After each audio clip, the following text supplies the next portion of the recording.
हमारी धरती कितनी हरी भरी है, कितनी स्वस्थ है। आइए हम आपको बताते हैं हमारी धरती का निर्माण कैसे हुआ, जीवों का निर्माण कैसे हुआ। इस वक्त आप आराम से बैठकर इस वीडियो को देख रहे हैं, मगर मैं आपको कहूं, आज जिस जगह पर आप अभी बैठे हो वो जमीन आज से करोड़ों साल पहले 8,500 डिग्री के तापमान से उबल रही थी, या जिस जगह पर आप बैठे हैं वो जगह लाखों सालों तक बर्फ से ढकी हुई थी। ये दोनों बातें सच हैं। इस 15 मिनट की वीडियो के अंदर आप पृथ्वी के 450 करोड़ साल के सफर को देखने वाले हैं। जिस जगह आज हमारा सौरमंडल है, वहाँ विभिन्न प्रकार की गैस और धूल के बादल हुआ करते थे। वैज्ञानिकों के मुताबिक इन धूल के बादलों से दूर एक तारा हुआ करता था। वक्त के साथ साथ उस तारे की ऊर्जा कम होने लगी, जिसके कारण उसके अंदर एक विशाल विस्फोट हुआ। विस्फोट की वजह से अंतरिक्ष की ये धूल एक दूसरे से दबने लगी।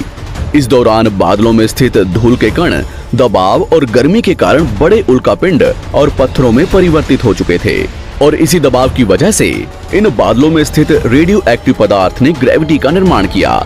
इस ग्रेविटी के कारण बीच में हाइड्रोजन और हीलियम इकट्ठा होने लगे। बीच के इस भयंकर दबाव के कारण एक विशाल विस्फोट हुआ, और इसी विस्फोट के कारण हमारे सूरज का जन्म हुआ।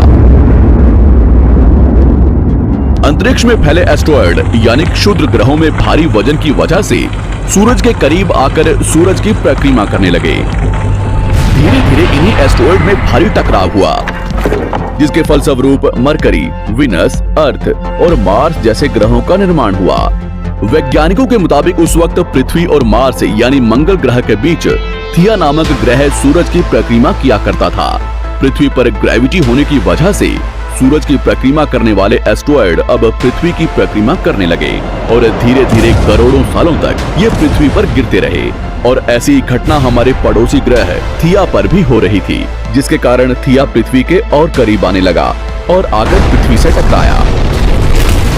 इस भयंकर टकराव की वजह से पृथ्वी के हिस्से कणों के रूप में अंतरिक्ष में फैल गए और एक रिंग्स की तरह पृथ्वी की परिक्रमा करने लगे। इन्हीं परिक्रमा करते हुए कणों में टकराव होने लगा, जिसके कारण हमारे चांद का निर्माण हुआ। उस वक्त पृथ्वी पर सिर्फ एक ही समुद्र हुआ करता था, और वो था 1900 डिग्री सेल्सियस की तापमान पर उबलते हुए लावे का।